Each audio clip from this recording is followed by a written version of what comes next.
Before, when I imagined having my baby, I never expected that it would be the hardest time of my life. I am going to do a little story time, but you might not want to watch this if you're going to have a C-section. I will not be offended if you click out right now. Long story short, if you watched this recent update, you know that during my pregnancy, I found out that my baby might need to have heart surgery soon after he was born.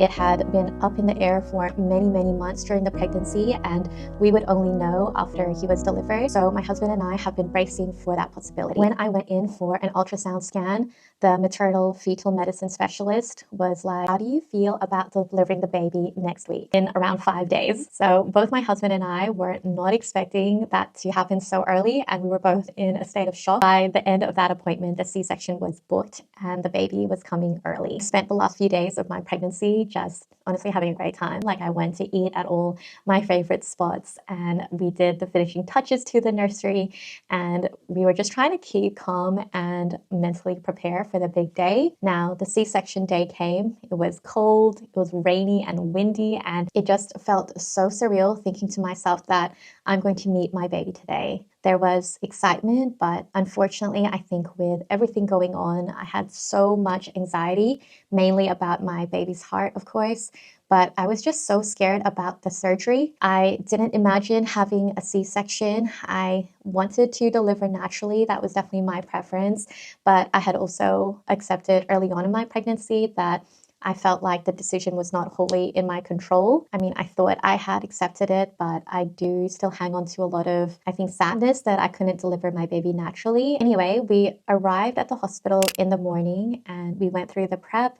And several hours later, I was in a large operating theater with my curated baby playlist. Like so many women's experiences of a C-section, I absolutely hated the intense tugging and pushing sensations inside. Honestly, for me, it was like someone rummaging through my insides with such intense pressure. So the surgeons finally asked me if I was ready to meet my baby, who we named Leo.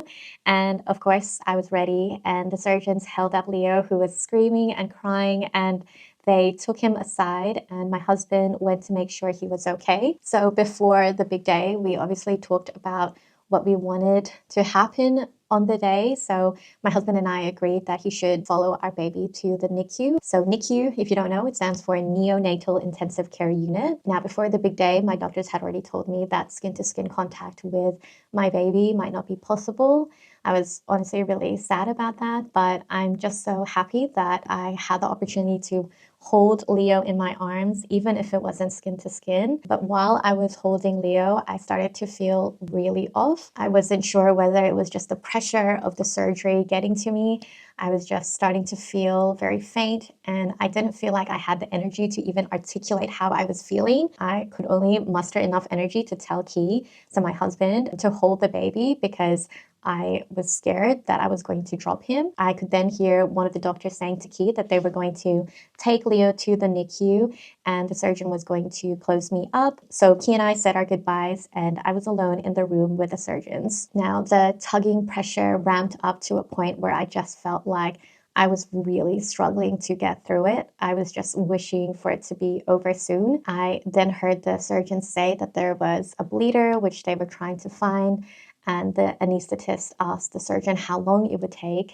And they said it would be at least another hour. And the anesthetist asked me if they could put me under. Of course, I was so out of it, and I just remember feeling so scared in that moment. And of course, I said yes. I don't remember a lot after I woke up from the surgery. It was such a blur, and all I remember was waking up in a hospital room alone with nurses coming in and out, taking my vitals, food being brought to me. I felt so much relief and comfort when Key came to the room, and Key was giving me all the updates about Leo, who was in the NICU at King Edward's Hospital, so the same hospital that I was in. And they told Key that they didn't need to transfer Leo to Perth Children's Hospital that day, which I took as a really good sign. And Key stayed with me until I fell asleep. Now, the next day, the doctors told me that to be safe with Leo's heart, they had to transfer Leo to Perth Children's Hospital that day. And the transfer was scheduled within the hour. So he wheeled me on over to the NICU in a little wheelchair where we could spend some time with Leo before the transfer. It's a strange feeling to explain, but I had already felt so vulnerable giving birth and feeling like I could no longer protect my little baby now that he was in the outside world. But it was a whole other level being separated from him, me recovering in one hospital and him recovering in a completely different location and in a different hospital. I honestly don't think I realized how painful that would feel as a new mom. And yeah, that was definitely really challenging saying goodbye to him. So I was really keen to get discharged.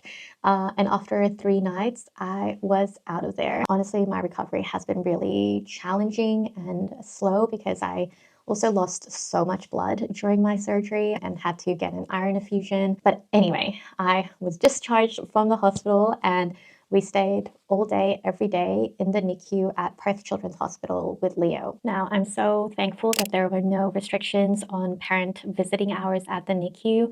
We just couldn't stay there overnight and sleep there overnight. So Key and I just literally went home to sleep and shower. And it was like this little routine that we had where we would wake up, have breakfast, go to the hospital, stay with Leo all day, then go back home late at night.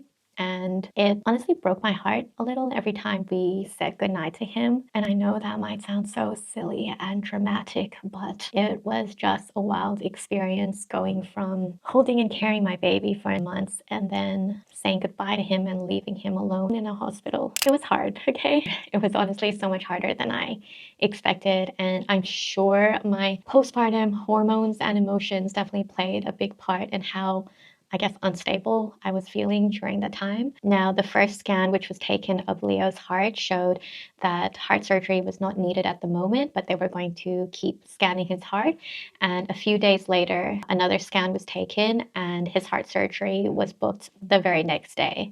Now, this all happened within Leo's first week. And I remember receiving the call from the cardiologist early in the morning when we were getting ready to go to the hospital. I just immediately had this sinking feeling that this was the conversation we had been bracing for all these months, mentally preparing for the surgery. So, of course, the surgery day felt like it dragged on forever, and the image of the surgeons wheeling my baby off to an operating theater is honestly an image that I don't think will ever leave me because I have never felt so scared in my life. I'm so thankful to Perth Children's Hospital. And Leo was in critical care after the surgery, and seeing him connected to so many machines and seeing all the tubes and wires, it was really confronting and difficult. While Leo was in critical care, we were actually put up at Ronald McDonald House, which is the parent accommodation for families with kids in critical care. There weren't many regional patients needing the accommodation at the time, so there was a spot for us,